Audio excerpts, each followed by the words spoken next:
¿Se verá ya la pantalla?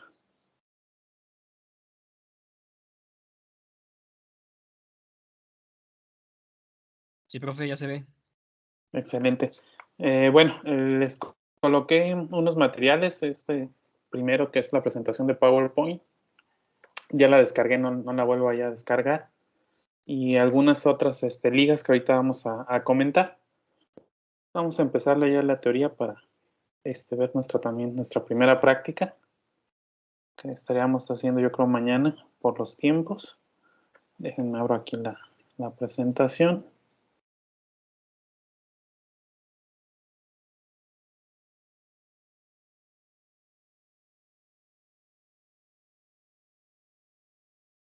A ver.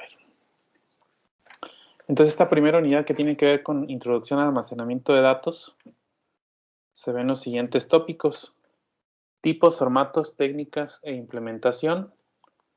En particular, esto lo vamos a estar viendo de manera algo breve, pero sí vamos a practicar ahí con algunas cuestiones. Adicionalmente vamos a ver algunas cosas, no viene propiamente como tal el tópico de introducción, ¿verdad? Estamos manejando más bien tipos, formatos, técnicas. Entonces habría que ver algo un poquito ahí de teoría acerca de qué es un dato, sus orígenes. Y adicionalmente vienen algunos conceptos ahí de ciencia de datos que sería interesante empezar a aplicar, aunque habíamos platicado que esta está más orientada a ingeniería de datos. El material todavía no está completo, entonces habrá a lo mejor algunas diapositivas que ahorita no alcancemos a ver. Habrá algunas otras que vamos a ir agregando, o que algunas de esas también se modifiquen. Entonces no se estresen ahí tanto con este tipo de detalle, ¿no?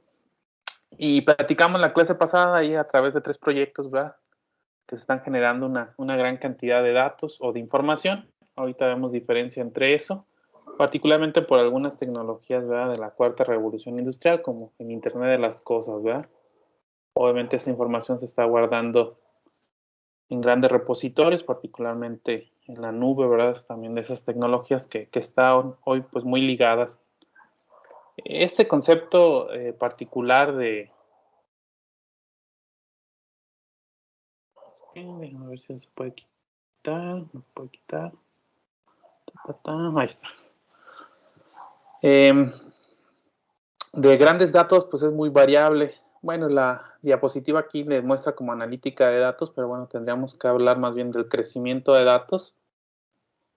Y eso pues está variando con respecto al tiempo, ¿verdad? Cada vez empezamos a tener mucha mayor información. Hablando de 2009, por ejemplo, ¿verdad?, no llegábamos al término de tener zettabytes. Ese concepto se empezó a utilizar ya en 2010. Particularmente en 2015, ¿verdad?, ya teníamos un volumen ahí interesante, y se prevé que estamos manejando ya términos de 35 zettabytes de información, ¿verdad?, en total ahí global. Y bueno, esta información es interesante, ¿verdad? Dice que, según este autor, 90% de la información existente a lo largo de este planeta se ha estado generando en los últimos 2 años, ¿verdad? Pues ahorita con este auge de tecnologías que está generando un gran boom de información, pues está generando esa información en poco tiempo, ¿verdad? Y se espera que eso siga manejándose. ¿Qué es un dato? Básicamente una colección de símbolos que representa un conjunto de medidas o observaciones acerca de un evento. Particularmente el dato lo vamos a ver pues como un valor. Ese valor como tal pues no tiene una significancia propia. Ese significado o ese contexto pues se lo damos nosotros o las aplicaciones, ¿verdad?, el entorno que se está ahí manejando. Entonces, ejemplos de datos podrían ser 35, 23.13, Juan, esta cantidad, ¿verdad?, o cadena alfanumérica. Por otra parte, cuando hablamos de información, nosotros estamos hablando de la relación que existe con los datos. Particularmente, estos datos que tenemos nosotros aquí, si le damos ya ese contexto, ¿verdad?, esa significancia, pues empiezan a tener una representación para nosotros. Entonces, información pudiese ser algo simple como 35 años, ¿verdad?, hablando de la edad de una persona. Este 23.13, pues pudiese estar hablando de temperatura si hablamos de grados centígrados. tenemos el nombre de una persona y un password, ¿verdad? Que sea en este caso aquí. Ese se lee como algo así como me siento nuevecito, ¿verdad? Un esquema de mezclar números y letras pues para tener algún password que fuera un poquito más complicado de manejar. Tenemos esa jerarquía de información. Básicamente tenemos datos, ¿verdad? Que lo estamos viendo así como muy crudos en base. Vamos a ver que esos datos se enlazan entre sí para formar información. Esa información, ¿verdad? Se procesa y obtenemos conocimiento, y de ese conocimiento pudiésemos llegar a sabiduría. Obviamente tendríamos nosotros mayor cantidad aquí en la base y estamos subiendo de nivel hasta tener obviamente este concepto más abstracto, ¿verdad? De qué es la sabiduría. E igual también el tiempo de procesamiento, ¿verdad? O la forma para obtenerlo, pues se vuelve un poquito más complicado. Cuando nosotros hablamos de conocimiento, hablamos de relación de información, ¿verdad? Obviamente que no se tiene a la mano o que no es evidente a simple vista. Entonces, un ejemplo de conocimiento, bueno, viendo algunos de los datos que teníamos, ¿verdad? A 100 grados se evapora el agua. ¿Cómo se obtuvo esto? Bueno, pues a través de experimentación, de medición, ¿verdad? De método científico, etcétera. Al final de cuentas, eso se quedó como un conocimiento y obviamente en educación se transmite. Evidentemente, pues habría que acotar en algunos contextos ese conocimiento, ¿verdad? Algunos pueden decir que esto es información, que al final de cuentas se tiene ya ahí como un valor, pero bueno, en realidad es a través de un proceso de descubrimiento de datos o de información que se está manejando, y la acotación sería, vea, que es a nivel del mar, que evidentemente a mayor altura, pues parece que es menos, ¿verdad? La temperatura a la que bulle, no sé si hay alguna relación. Otro ejemplo, pues podrían ser cosas estadísticas, ¿verdad? El 5% de los alumnos reprueban esta materia, por ejemplo. ¿Eso qué implica? Bueno, que tenemos obviamente información, ¿verdad? De calificaciones de alumnos de varias materias o de esta materia en exclusivo, y a través de hacer un proceso estadístico, pues podemos obtener la media, ¿verdad? Un porcentaje. Es decir, si tengo 100 alumnos en la materia y 5 reprobaron, pues ese es el porcentaje, ¿verdad? O alguna otra cantidad. Pero también pudiesen dar datos probabilísticos, ¿verdad? Basados en alguna frecuencia o en la cantidad ahí que se pudiesen participar. Este dato, pues no sé si sea cierto o no, pero más o menos van así las probabilidades de un juego de azar, ¿verdad? Una entre 1.000.000, eso me daría una probabilidad muy básica. Asumiendo, bueno, que la probabilidad va entre 0 y 1, pues es difícil ganar en ese juego de melate. Y en el caso de sabiduría, cuando hablamos de este concepto, les digo, habla algo pues más abstracto, más filosófico, pero tiene dos vertientes importantes. Uno es la experiencia y el otro el aprendizaje que se pudiese manejar. Entonces, cuando hablamos de sabiduría, pues hablamos, ¿verdad?, de una experiencia, y esa experiencia está en base a un aprendizaje que pudiese ser formal o no formal.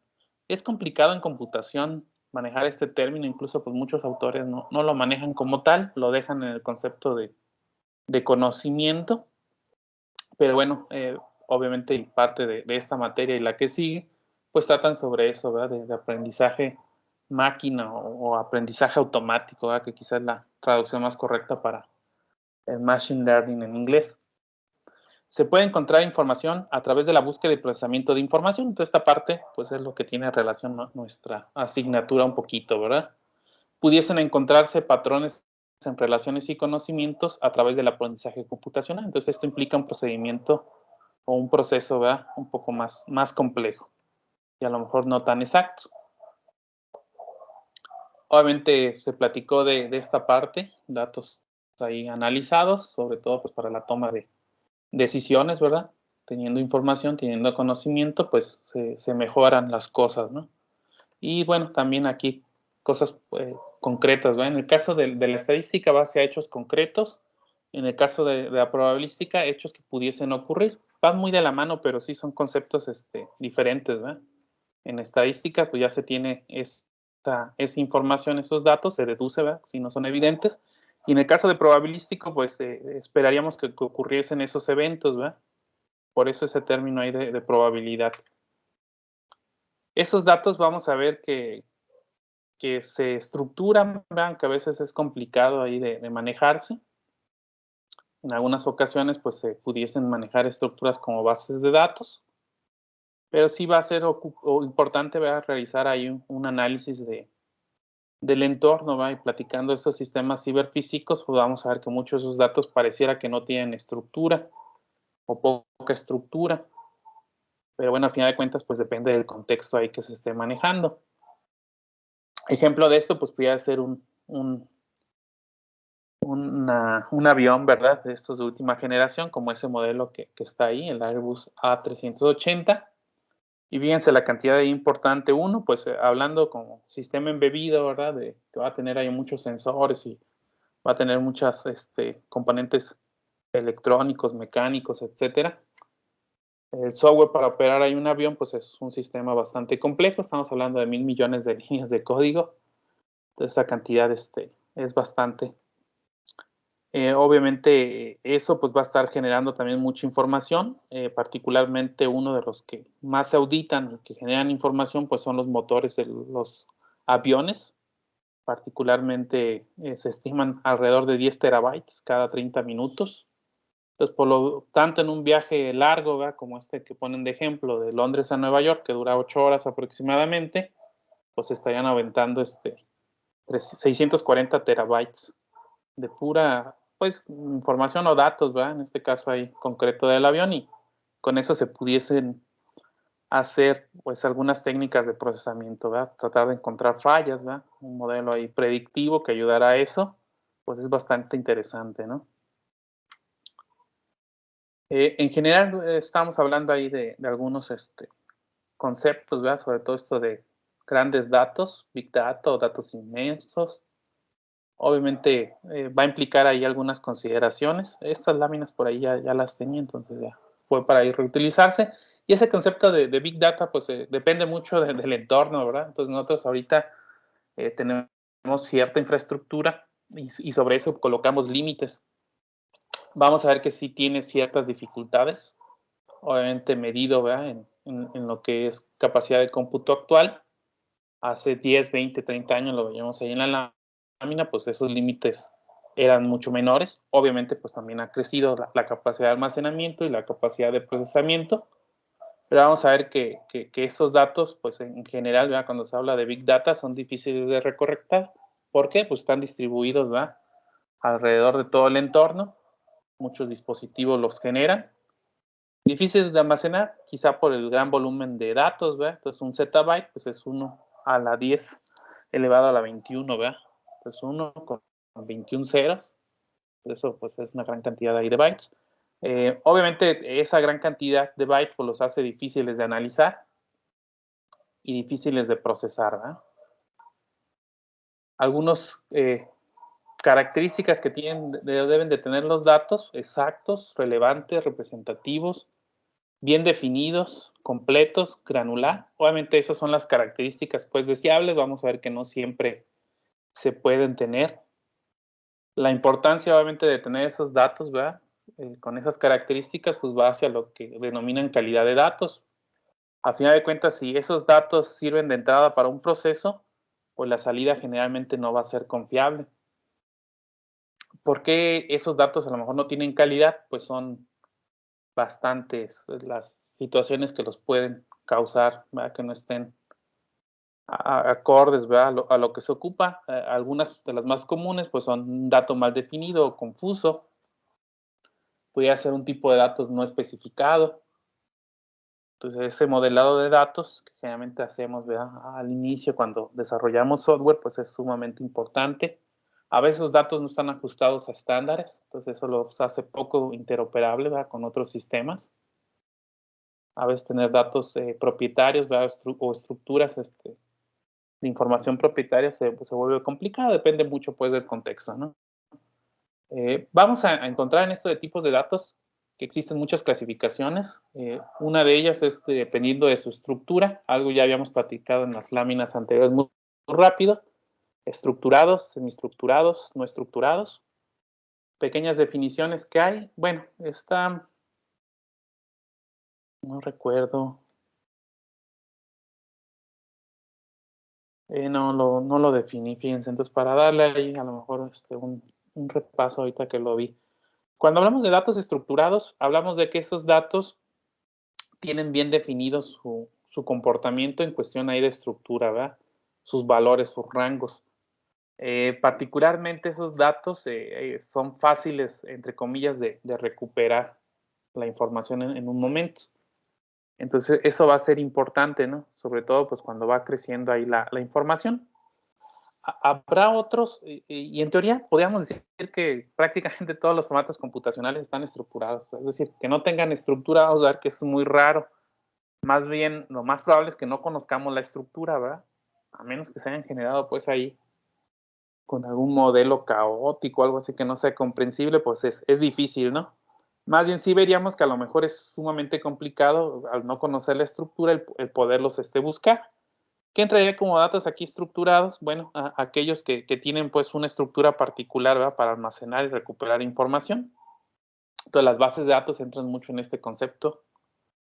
Algunos formatos, obviamente, en el caso, por ejemplo, de Word, pues va a tener su estructura y ahorita trataríamos de hacer algún ejemplo práctico ahí sencillo. En realidad esos datos entran más hacia semiestructurados, ¿verdad? Sí pudiéramos encontrar computacionalmente una estructura, pero ya hablando del contenido se vuelve un poquito ahí complicado. Pero bueno, si fuese, por ejemplo, un documento formal, ¿verdad? Como una tesis, por ejemplo, una revista, pues generalmente tenemos algún concepto de clasificación, ¿verdad? Como son los índices. Eso pues se utiliza mucho en base de datos también. Entonces, al final de cuentas, yo empiezo a estructurar ahí la información y a lo mejor sí puede ser que la gran mayoría de los trabajos de investigación, hablando de tesis, pues tengan una introducción, tengan un marco teórico, ¿verdad? Tengan algún diseño experimental, pruebas, conclusiones, pues serían así como los capítulos, ¿verdad? O igual en un libro, ¿verdad? Y cada uno de esos pues va teniendo ahí un término y pues si yo estoy interesado, ¿verdad? En la parte de resultados, en algo muy particular, pues me voy al índice, ¿verdad? Y lo busco en la página o me enlaza directamente ese contenido. Entonces serían datos como semiestructurados. Aquí cuando se habla de datos no estructurados, particularmente se hablaría de algunos formatos, digo, que no tienen pues ahí alguna representación y que es complicado, ¿no? Entonces, por ejemplo, un video es muy difícil ahí que tenga una secuencia, ¿verdad? Aún así, pues tratan algunos de dividirlos, ¿no? Por ejemplo, en las DVDs, pues habría alguna forma de irlos dividiendo entre capítulos, ¿verdad? O actividades. Y eso ya te ayuda, pues, no andarle reproduciendo, ¿verdad? A ver hasta dónde, sino pues pudiesen ahí darte alguna sugerencia de algunas escenas ahí en particular, ¿verdad? En la misma, por ejemplo, presentación de PowerPoint, pudiese entrar en la categoría a lo mejor de semiestructurados, en el sentido de que tenemos una estructura para determinar la diapositiva 10, la verdad no sé cuál sea, pero vamos a poner que es la 10, y qué hay en eso, pues quién sabe, ¿verdad? Pero bueno, a lo mejor pudiese tener alguna estructura en decir, bueno, pues si respetó ahí la plantilla por default, pues debe de tener un título y debe de tener un contenido. Entonces, eso sería un poquito ahí la definición. Otra clasificación de tipos de datos, pues es por su ubicación. Entonces, si están de forma local, pues asumimos que los tenemos nosotros, ¿verdad? Y van a estar en medios persistentes como discos duros, ¿verdad? Discos externos o de almacenamiento, CDs, DVDs, pareciera que ya están desapareciendo, memorias SD, cintas, ¿no? Que a fin de cuentas se siguen manejando mucho para respaldos y pueden almacenar gran cantidad de información. Entonces, todo eso que está ahí en una forma está local. Pudieran estar en red, en este caso, pues ya distribuidos entre equipos, ¿verdad? Ahí se pusieron algunos, PC, laptop, tabletas, celulares, etcétera. Nuevamente sería como una red local o interna. Y puedes tener información hacia el exterior, en este caso Internet, ¿verdad? Desde el punto de vista de servidores, obviamente hay de diversos tipos, diversas aplicaciones, páginas web, o el concepto que nosotros vamos a manejar como conjunto de datos o datasets ampliamente ahí utilizados. Al final de cuentas son repositorios de datos, ¿verdad? Como bases de datos pueden ser archivos, que ahorita describimos un poquito el formato. Según su formato, pues nosotros los vamos a dividir en dos, de tipo de texto o tipo binario. Entonces, cuando son de texto, pues son fácilmente editables, visibles, ¿verdad? Por los humanos.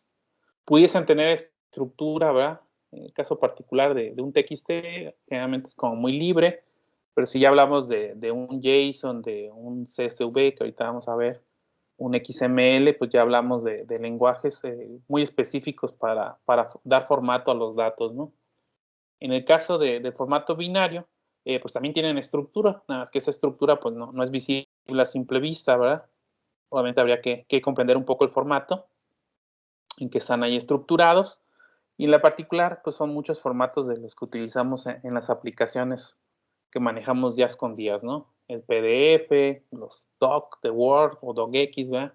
MP3, AVI, etcétera. Hablando ahí de multimedias, pues encontraríamos infinidad de formatos. Obviamente vamos a ver que la extensión como tal, pues no es relevante, ¿verdad? Particularmente en algunos sistemas como en Windows, pues a lo mejor ahí importa un poquito más, pero en realidad ese es un indicativo nada más para rápidamente ver de qué tipos de datos se tratan y vamos más hacia la estructura de los archivos, ¿verdad? Y esa parte es relevante, al final de cuentas, para el sistema operativo, ¿verdad? La unidad básica de almacenamiento persistente de forma lógica, pues son los archivos. Entonces, todo lo que tengamos nosotros que de datos, de información, ¿verdad? Que perduren en el tiempo, debe estar en algún tipo de archivo, independientemente si manejamos algún modelo lógico de más alto nivel para representar la información, ¿no? Esta clasificación también es importante, de acuerdo a su aplicación. Encontraríamos tres tipos de datos. El primero de ellos es datos procesados, el segundo datos almacenados y el tercero en datos en movimiento. De aquí sí les coloqué una definición. Básicamente, esto de datos en movimiento, pues habla de datos que estamos comunicando a través de redes, ¿no? ¿Por qué es importante? Pues hoy en día, ¿verdad? Con el uso de Internet y otras tecnologías, pues esos datos se están generando en tiempo real y se están reportando, ¿verdad? Al momento en que se generan. Eso obviamente en años pasados pues no era tan común. A lo mejor era más común, ¿verdad? El tener ahí una información y de vez en cuando pues poderlo transmitir a larga distancia, ¿no? Hoy es bastante común. De hecho, creo que me faltó una lámina, no sé si venga más adelante ahí de la cantidad de información que se genera. Igual ahorita veo si la descargué, se las muestro. Creo que no la puse por lo que ando viendo. El segundo concepto son de datos procesados, eso es importante. Obviamente esos datos implica que se están realizando un proceso dentro de algún hardware, se llaman hardware de procesamiento, para no dejarlo en el micro, ¿verdad? El microcontrolador o el microprocesador. Realmente las tecnologías de procesamiento en hardware han crecido y hoy en día pues es común también hacer procesamiento en unidades de procesamiento gráfico, GPU, si tienen ahí alguna tarjeta. Obviamente la función principal es acelerar gráficos, ¿verdad? Sobre todo en videojuegos, en aplicaciones que hacen uso de imágenes en 3D, pero se puede hacer uso, ¿verdad? De esos núcleos también para procesamiento con algún framework ahí en particular. CUDA quizás sea uno de los principales, ¿verdad? Sobre todo si manejan tarjetas de este fabricante NVIDIA y obviamente compatibles. Y esos datos procesados tienen la característica que están en memoria principal, en la memoria RAM. ¿Verdad? Aquí los datos en movimiento implican que esos datos pues, van pasando por toda una infraestructura de telecomunicaciones, ¿verdad? Que si el switch, que si el router, que si el punto de acceso, que si esto, que si lo otro, el firewall, ¿verdad? Que los puede ahí denegar o permitir, etcétera. Pues obviamente esos están no fijos, van en algún lugar, a lo mejor se guardan temporalmente, ¿verdad? Para algún procesamiento, pero en general pues van fluyendo, ¿verdad? Y en el caso de los datos que vamos a estar también más manejando, pues son esos datos almacenados, ¿no? Esos datos pues implican que están en memoria secundaria y que persisten, ¿verdad? Dependiendo ahí del tiempo. Recordar pues estos datos que se guardan en memoria RAM, se pierde la energía y obviamente desaparecen. Por ahí hay algunas variantes, ¿verdad? De algunos tipos de memorias. Puse aquí también una jerarquía de memoria, hablando obviamente de memoria física, ¿verdad? Para almacenar datos. En primera Profesor, instancia, perdón pues, perdón que lo sí, interrumpa. ¿Cree que sí, pueda retirarme antes? no hay problema, compañero, está bien. Bueno, le Ahí se queda agradezco, la muchas grabación. gracias. Ándale. Tenemos Hasta nosotros luego. sí, los registros, ¿verdad? esos en el microprocesador, en el hardware de procesamiento, pues es donde realmente se operan ahí los datos. Entonces, si el dato está desde una unidad esta, pues tiene que pasar tiempo para que se cargue acá. Y entre más tiempo pase, pues es más lento, ¿no? Originalmente teníamos la memoria principal, ¿verdad? Donde es la memoria de trabajo. Se cargan ahí los programas, ¿verdad? También se cargan los datos en ejecución o procesamiento que platicábamos. Se devuelven los resultados. Obviamente esa memoria es dinámica, ¿verdad? Se borra o se reprograma rápidamente pues, para poderlos guardar. Entre esos después se creó algo que le llaman memoria caché. Ahora habría que ponerle aquí acento, que creo que es palabra francesa. Y esa es una memoria de acceso rápido, ¿verdad? Originalmente esa memoria se guarda también ahí en el microprocesador, pero es una memoria con características pues, muy, muy rápida de almacenar y de consultar. Entonces los datos frecuentes se van guardando. Nosotros hacemos mucho de eso de caché en las páginas web. El navegador también tiene una memoria, entonces si ya cargó una página, pues ahí la tiene. Y luego a veces no es tan bueno, ¿verdad? Cuando las páginas son dinámicas, que se queda con la versión anterior, entonces hay que refrescar la página y a ver si la carga o borrar la famosa caché. Pero bueno, aquí hablamos caché en hardware. Tenemos discos duros, ¿verdad? O el almacenamiento secundario como tal. Habrá distintos tipos de tecnologías y de buses, ¿verdad? Obviamente un disco duro de estado sólido pues es más rápido que un disco mecánico, por ejemplo, ¿no? Aunque hoy en día se empiezan a manejar discos híbridos, ¿no? Como tratando de mezclar ambas características, porque los discos de estado sólido pues todavía son caros, aunque ya han bajado mucho de precio. Unidades externas, pues nosotros hablaríamos desde los floppy disks o discos flexibles, que prácticamente ya nadie utiliza, discos ópticos, ¿verdad? Algunas unidades de cinta, etcétera. Y cuando hablamos de unidades remotas, pues nosotros ya hablamos, estas las estamos hablando como unidades, ¿verdad? Del disco o el formato es movible, aunque realmente está dentro, pues, de la arquitectura de computadoras, ¿verdad? Es un periférico integrado ahí con buses. En el caso de unidades remotas, pues estaríamos hablando cosas más bien como de CD, ¿verdad? Una unidad de CD USB, por ejemplo, ¿no? O bien que esté utilizando una unidad de red ahí distribuida. Va a implicar obviamente el tiempo de latencia de la red para obtener los datos y pues el de más tiempo de procesamiento para llegar a los registros o donde se opera ahí la información.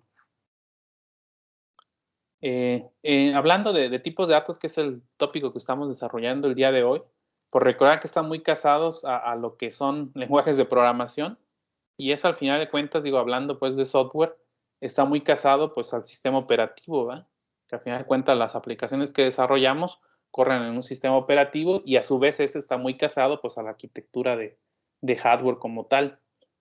Hablando de esto, de más asociado a computación, nosotros hablábamos de tiempos de datos estáticos y de tipos de datos dinámicos.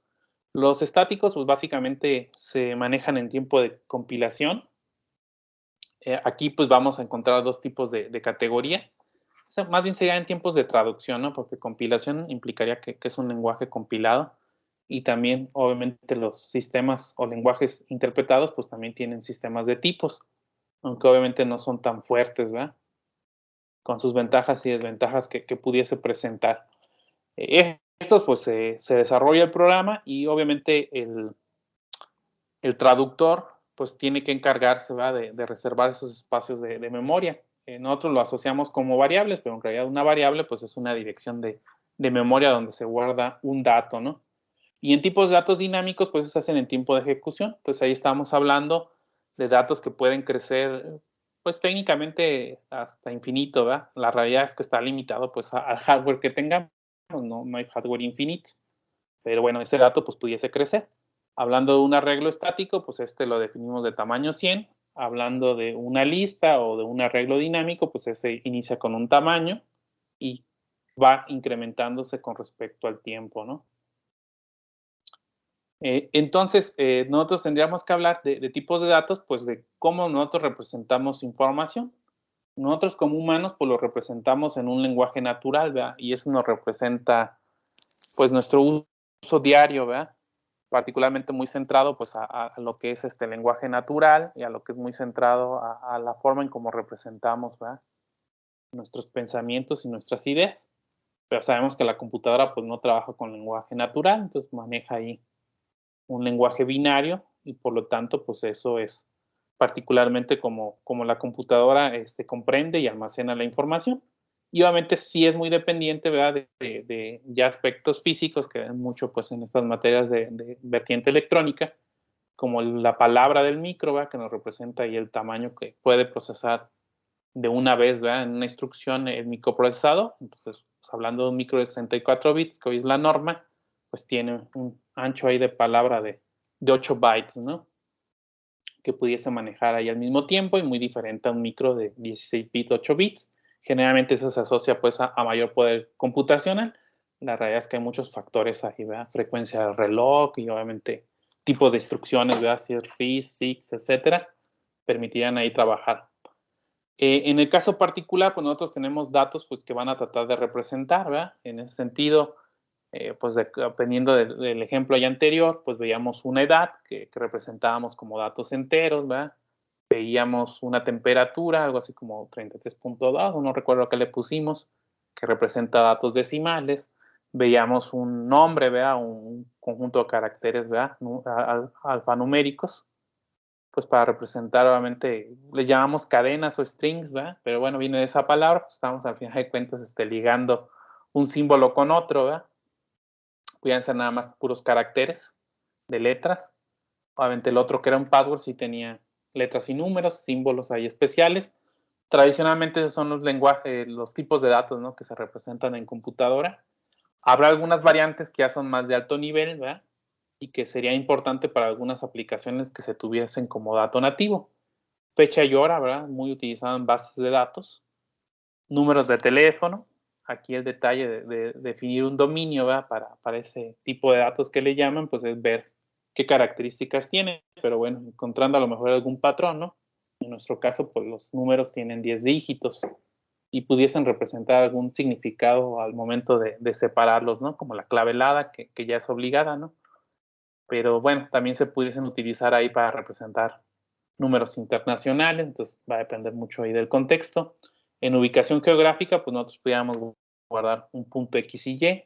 Habrá sistemas que eso lo tengan como un tipo de datos definido en el sistema, o bien nosotros podamos crear pues, lo que le llaman tipos de datos abstractos, ¿no? A los lenguajes estructurados y particularmente orientados a objetos, pues define uno sus propios datos, ¿verdad?, en base a esos datos básicos, y obviamente cada vez se hacen más complejos esos datos entremezclándolos. Bueno, los archivos obviamente siguen siendo útiles en algunos entornos, particularmente en estos sistemas embebidos de poca información, pero bueno, al final de cuentas el formato que se tenga de alto nivel quedamos que va a recaer en un archivo a nivel físico, entendiendo que los archivos tienen dos operaciones básicas de lectura y escritura. Lo demás es variante, ¿no? Ya que si lo van a abrir para modo de anexar datos, pues en realidad lo abren, ¿verdad?, para escribir. Probablemente sí se ocupe leer, ¿verdad?, y se mezclen esas operaciones. Obviamente el sistema operativo, a través de lo que le llaman llamadas al sistema, da ese tipo de primitivas, y obviamente nosotros, utilizando lenguajes de programación, pues lo utilizamos como APIs, ¿verdad?, para desarrollar. Veíamos que podían ser de texto binario, y bueno, ahí platica algún formato como XML, ¿verdad? También lo describimos, no sé si hoy nos alcanza a ver un poquito ahí la parte práctica, pero bueno, XML también, aparte de ser un metalenguaje que permite escribir cualquier lenguaje que nos interese, y obviamente entre ellos utilizarlo para almacenaje de datos, pues pudiésemos utilizar algunas tecnologías para hacer búsquedas, e incluso hay bases de datos que soportan formato XML o se han ido integrando, ¿verdad? Bueno, vamos a estar trabajando con esta práctica. Obviamente ahorita no tenemos toda la información ahí para desarrollarlo. Vamos a ver algunas cuestiones ahí prácticas sobre el dataset. Mañana les platico un poquito. Vamos a utilizar esto de Python. No sé si lo hayan manejado o no. Empezaríamos también con un breve repaso ahí de Python para poder trabajar. De momento ignoren esta lámina. Nada más quería como dejar de ver eso de teoría. No sé si tuvieran alguna pregunta aquí de lo que vimos de teoría.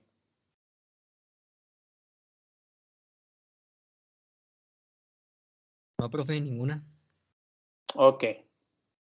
Entonces, miren, vamos a hacer algo rápido, práctico, viendo esto de los formatos. Sobre todo vamos a estar trabajando mucho con esto de formatos de archivos para representar y estructurar la información. Déjenme le cierro aquí. Bueno, abro aquí la terminal. Voy a abrir aquí una terminal.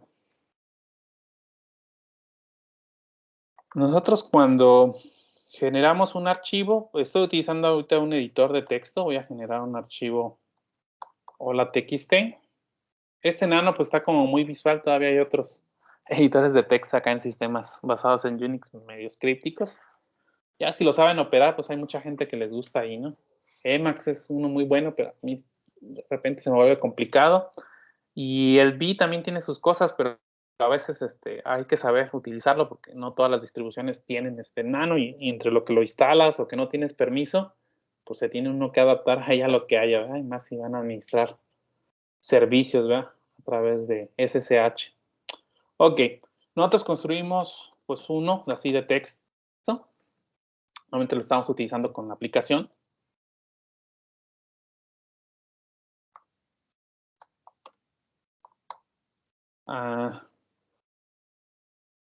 Vamos a poner así, aunque no sea programación web, ¿verdad?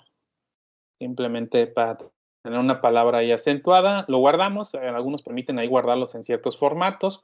Particularmente los archivos de texto de estos sistemas generan completo, ¿verdad? El carácter de el enter, ¿no? Les va a generar ahí dos caracteres especiales, ¿no? Uno que es el diagonal N, ¿verdad? Si lo ven desde el punto de vista de C Java, que implicaría un salto de línea y un retorno ahí de carácter. Eso tradicionalmente en algunos sistemas no lo llegan a manejar así, entonces habría que ver ahí las implementaciones. Lo más común, sobre todo si los abren en Windows, en estos formatos Unix, es en el bloc de notas, pues no lo van a ver bien, ¿verdad? Lo van a encontrar todo en una sola línea o así medio raro. Generalmente el que sí les reconoce ese formato en Windows es el WordPad, que viene por default en el sistema. Ese soporta un poquito más codificación de archivos. El bloc de notas que viene en Windows, pues es como este nano, ¿verdad? Algo así como muy, muy simple. Obviamente saca de apuros para alguna cosa y está ahí como formato, ¿verdad? Ese contenido al final de cuentas se guarda en un sistema de codificación, ¿verdad? Habría que ver ahorita cuál escogió. Nosotros si listamos ahí archivos, lo que estaríamos viendo en el caso de hola minúscula, que es este de acá, es que se generó, ¿verdad? Con una serie ahí de permisos en particular, con un tamaño. En este caso, en línea de comando se va a manejar así, 29, que esa es la cantidad de bytes, ¿no? Que eso implicaría el hola mundo con espacios, con su enter, ¿verdad? Y en la parte esta de programación web, ¿verdad? Con el carácter ahí que estuvimos manejando. Voy a abrir un editor un poquito más avanzado que como que también está cayendo en desuso. Desde que el Visual Studio ya como que se hizo gratuito y que más o menos es funcional y que integra ya un montón de lenguajes, pues ya como que la gente no utiliza, pero bueno, está este Sublime Text, no sé si lo han manejado, es la versión 4. Este tipo shareware en realidad pues es gratuito y de repente por ahí les empieza a salir el mensaje de que lo paguen, pero nomás le dan OK y no pasa nada. Igual se reconoce formatos de distintos lenguajes, sobre todo por la parte de sintaxis, que a veces es lo que nos interesa. Particularmente para desarrollo web es bueno, ¿no? Que donde no tienen pues propiamente un compilador y ocupan correr. También es interesante porque le van agarrando plugins y les digo, a final de cuentas, si ya ocuparon un lenguaje compilado que hay que mandar llamar al compilador, al enlazador y demás cosas, pues se puede pues automatizar. Aquí lo que me interesa es ver este formato. Voy a escribir algo similar. Creo que sí lo escribí tal cual así, con un acento, ¿no? Y lo voy a guardar, pero sí tiene para guardar aquí con codificación. Tradicionalmente el que estamos utilizando mucho es UTF-8. Este de UTF-8, pues es un Unicode de 8 bits, ¿verdad? En la práctica, modelo ASCII, algunas aplicaciones ya no las utilizan, ¿verdad? No les permite representar un juego de caracteres amplio. Pero si manejan el Unicode tradicional, pues implicaría, que son los que vienen acá, ¿verdad? De 16 bits, pues tener 2 bytes para representar datos. Entonces, si no tienen caracteres raros y están utilizando obviamente nuestro sistema de codificación americano, pues no había tanto problema. El ASCII por default es de 7 bits, pues es el más básico que utilizan las computadoras prácticamente que se inventaron. Hay una versión extendida de 8 bits. En realidad, cuando hablamos de ASCII, generalmente lo asociamos de 8 bits, pero siendo estrictos, pues es de 7 bits, entonces representa 128 caracteres. Y el extendido, pues 256, y entre ellos incluyen por ahí algunos caracteres como para generar cajas o qué será, pues tablas, ¿no? Viéndolas así en modo texto, ¿no? Caracteres ahí especiales. Los que alcancen, ¿verdad? Pero no les representa obviamente símbolos en árabe o en japonés o ese tipo de alfabetos que no son ahí horizontales, ¿verdad? Voy a guardarlo en este formato Western, este también se utiliza mucho en entornos Windows, alfanuméricos. Pero bueno, habrá otros, ¿verdad? Que les permitan ahí almacenar datos en concreto. Entonces eso lo guardo, me pide ahí el nombre, lo voy a poner como hola1.txt y lo voy a guardar donde estaba en descargas, ¿verdad? Donde estaba el otro de hola. ¿Estaba en descargas? Se me hace que iba a estar en la carpeta raíz el otro. Para tenerlos donde mismo. Sí. Ok, entonces lo voy a cerrar. Aparentemente pues son archivos de texto, ¿verdad? Que digo que lo generamos con una aplicación. Si le vuelvo acá a checar, pues aquí está el archivo, debe tener ahí 2 caracteres. De hecho el nombre, mira, le puse punto. Lo voy a renombrar. Lo que hemos comentado, aquí no son importantes las extensiones, simplemente es un aviso ahí para el usuario. Ya está bien. Y vamos a ver cómo queda cuando yo lo abro. Entonces observen este acento. ¿Eso qué indica? Pues que no está en la codificación que está aquí. Habría que ver el nano si le mete alguna codificación, ¿verdad?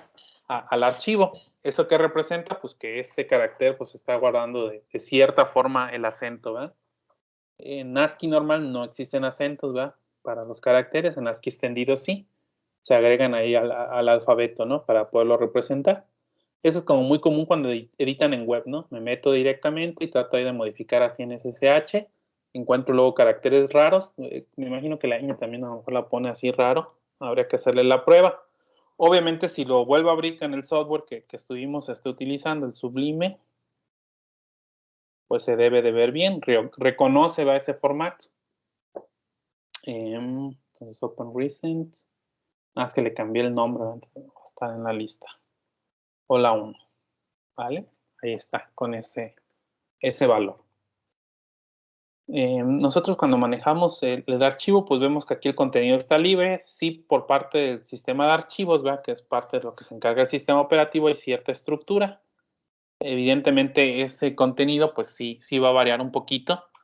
En cuestión de lo que es el metadato, ¿verdad? La cabecera del archivo, que guardan estos datos aquí básicos, habría cierta compatibilidad, ¿verdad? Pero ya internamente, si eso se representa con inodos, ¿verdad? Que creo es como lo manejan la mayoría de los sistemas Unix, en el formato de XT4, creo que es la versión más actual, pues es diferente a un NTFS de Windows, ¿verdad? O un FAT, que también utilizan en Windows, ¿verdad? Sobre todo la versión ahora de 32 bits para memorias, ¿verdad? Con sus limitantes.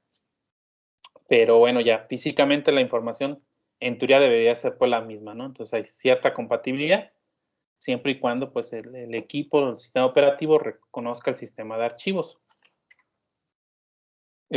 Ustedes en sistemas operativos, bueno, pueden generar, vean, clase de sistemas un comando que se llama touch. Le voy a poner aquí hola2.txt. Si nosotros lo listamos, vemos que tiene tamaño 0 y que ya generó el archivo. En realidad lo que hace pues es generar nada más la estructura, ¿verdad? Aquí hay 0 bytes de contenido y de alguna forma pues se tiene ahí el archivo. Se pudiese utilizar, ¿verdad? Entonces en el caso de un archivo existente, como el hola1.txt, si yo le hago un touch, vamos a ver qué ocurra, ver sus propiedades. Entonces si notan, ¿verdad? Tiene 27 bytes y lo único que se hizo fue actualizarse a la hora actual, ¿verdad? Ahorita son la 1:49. Bueno, quedamos que si lo veo aquí, pues no soporta esa codificación que le pusimos. Y no se ve el acento. Actualizó ahí la cabecera. Pues a veces si le modifican algo, ¿verdad? O lo vuelven a guardar, pues probablemente lo que haga ahí el sistema de archivo. Casi por último, ¿no? Es que me interesa aquí checar algunas cosas.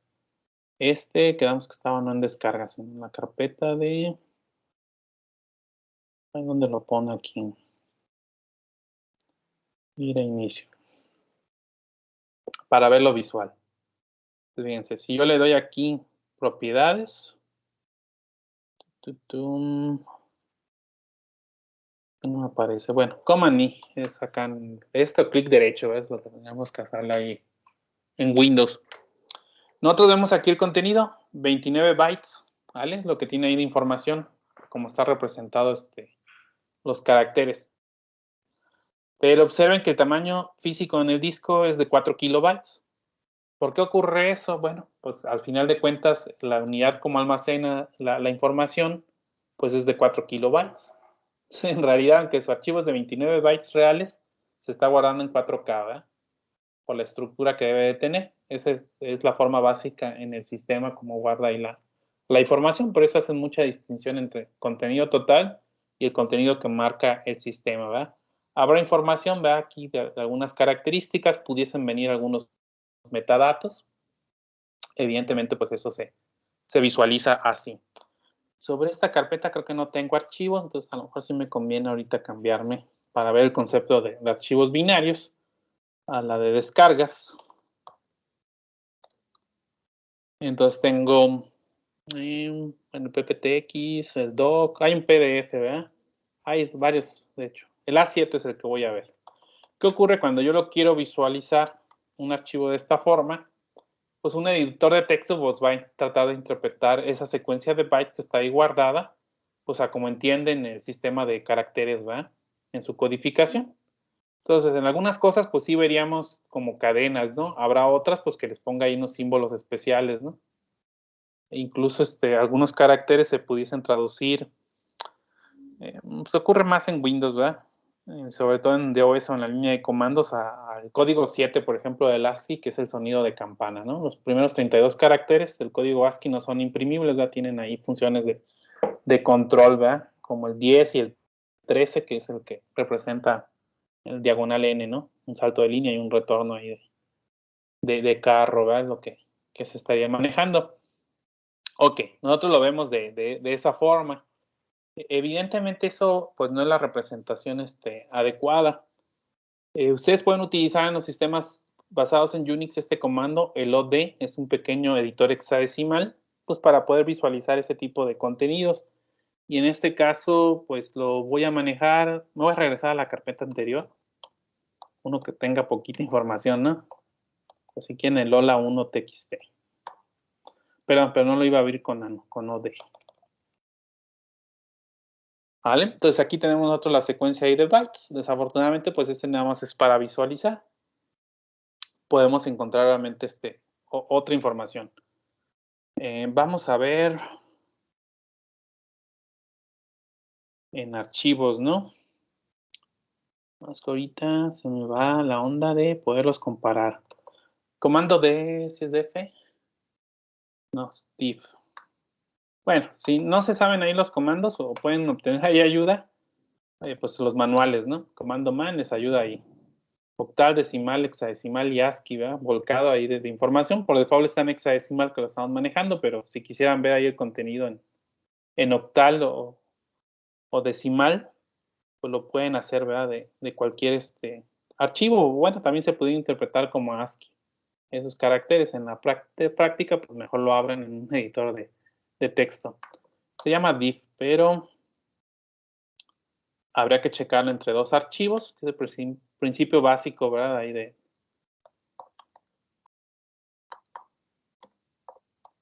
Yola TXT.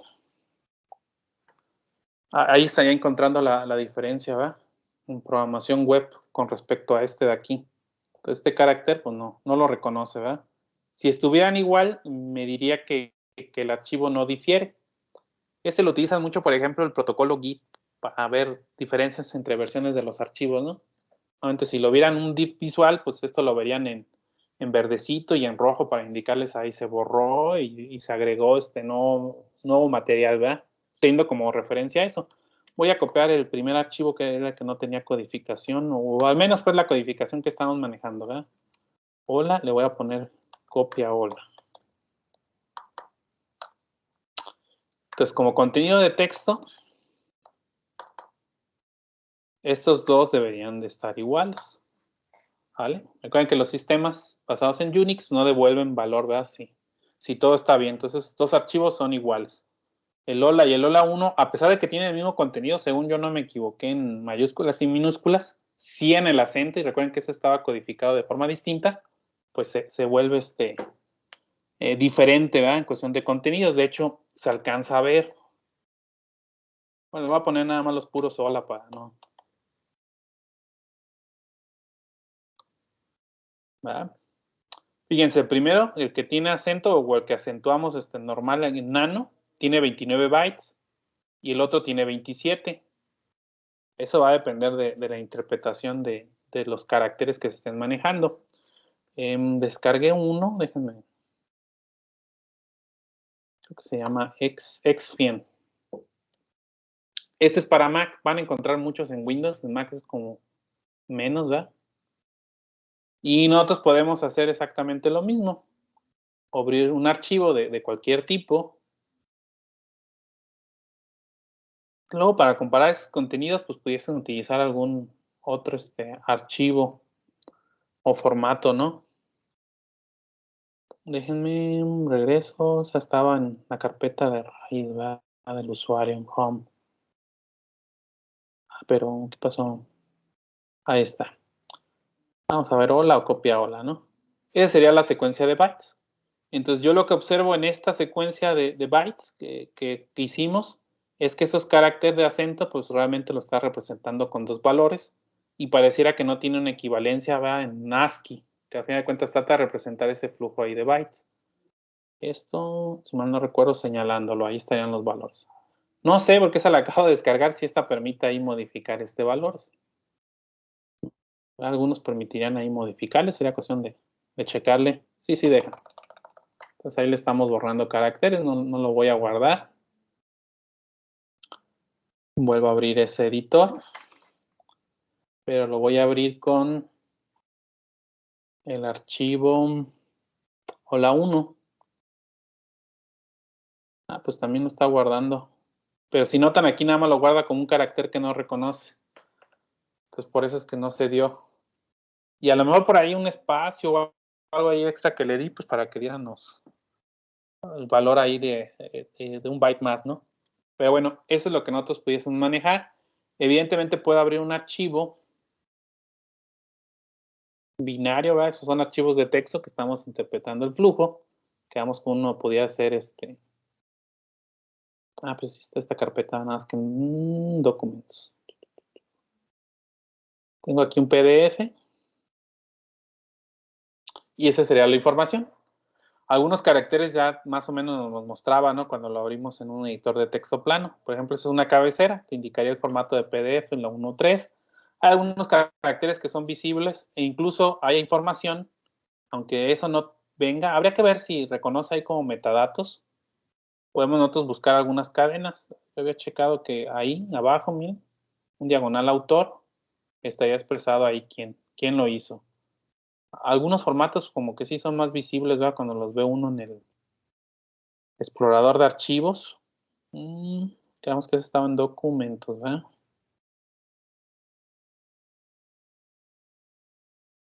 Ya no lo veo. Esa carpeta de documentos.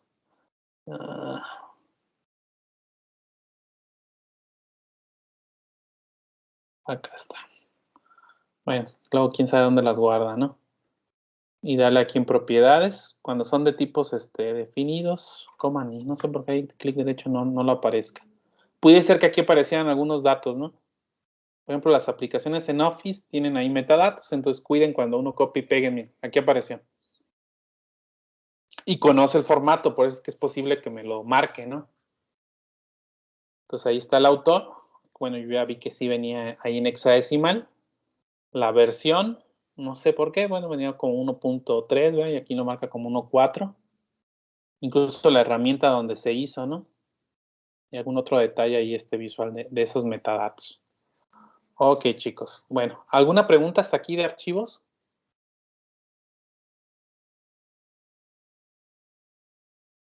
Ninguna, profe, todo bien.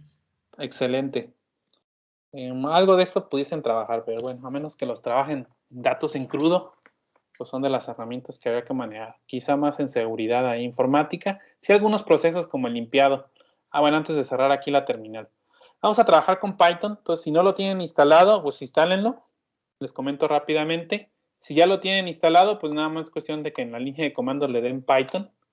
Si ustedes le dan así y les devuelve una línea de comandos especial, pues indica que lo tienen. En caso de que les aparezca comando no encontrado, pues puede ser que no lo tengan instalado o que no esté pues en el pad de ahí de las líneas de comando. Ese lenguaje vamos a checar que puede manejar ahí cierta interpretación. Por ejemplo, b igual a 5, a mayor que b, pues lo va a resolver, ¿verdad? En este caso 3 no es mayor que 5, pues es que nos devuelve falso y algunas otras instrucciones. En general es raro que lo manejen así en la consola, al menos para probar algunas bibliotecas. Entonces, si yo fuera a utilizar una biblioteca que a lo mejor se llama XML5, no sé si exista, vamos a poner que sí existiera y me marca un error, pues es que no la tiene ahí como módulo instalado. Particularmente hay una que no es biblioteca, que se llama this, que es la que les voy a mostrar aquí, que igual pueden ahí probar, que es algo que le llaman el Zen de Python. Básicamente ahí algunas características que tiene el lenguaje las vamos a ir comentando poco a poco. Ahí para manejarlo, para salirse de la línea de comandos, pues le dan aquí exit. Esa es una forma de checarlo así rápido. Si tienen algún sistema basado en Unix como Linux, Mac, ya lo tienen por default. En Windows no viene por default, lo instalan, pero luego hay herramientas que ocupan Python, entonces a lo mejor ya lo tienen instalado y no se han dado cuenta de ello. Si no, para instalarlo, la primera versión es esta, python.org, creo que es en la página, ahorita lo checamos. Y pues ya le dan downloads y descargan, creo que ya estamos entrando a la versión 4 ahí de Python, habrá que checar, ¿verdad? ¿Cuál es la última que les recomiendan? Todas las tres son las que son funcionales. Entonces bajen ahí el que sea estándar, ¿no? Habrá otras distribuciones como Anaconda, sobre todo para aplicar ciencia de datos, pues ya les va a instalar mucho algunas cosas. O yo voy a utilizar mucho por facilidad. Habrá algunos programas que se complica un poquito correrlos en la nube. Existen unas notas y bueno, ese concepto ya por tiempo no nos alcanza mucho a manejar, pero les dejo la referencia. Una que se utiliza mucho es esta de Colab, Google Collaborator, google.com. Van a ocupar tener una cuenta ahí de Google. Ya estaba logueada ahí con alguna cuenta. Voy a crear un nuevo cuaderno nada más para mostrarlo. Eso se utiliza mucho en ciencia de datos, básicamente porque nos permite ir documentando nuestro código y ese código que sea un poquito ahí en vivo. Les voy a dejar nada más con esto. Entonces, el mismo que hice allá, de import this, se debe de jalar acá. Lo corro. Tarda un poquito, se está corriendo en la nube. Vamos a ver que tiene algunas características interesantes. Pero bueno, sí vamos a estar limitados ahí en espacio, es gratuito. Y me regreso exactamente ahí lo mismo, ¿verdad? De estas de Google Colab. Algunas cosas les digo van a salir, sobre todo los ejemplos simples. Otros ya un poquito más avanzados, vamos a ver que a lo mejor sí conviene que tengan instalado de forma nativa Python. Chicos, no sé si tengan alguna otra pregunta hasta aquí.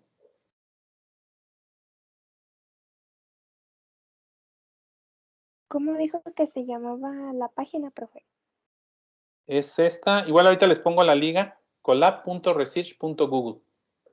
No sé si cuando entran ahí al entorno de Google, ya ven que ustedes jalan Google Docs, obviamente el Gmail y ahorita Classroom y todo por el estilo, se esté ahí. Me parece que sí, pero bueno, si le quieren dar esto es collabresearchgoogle.com.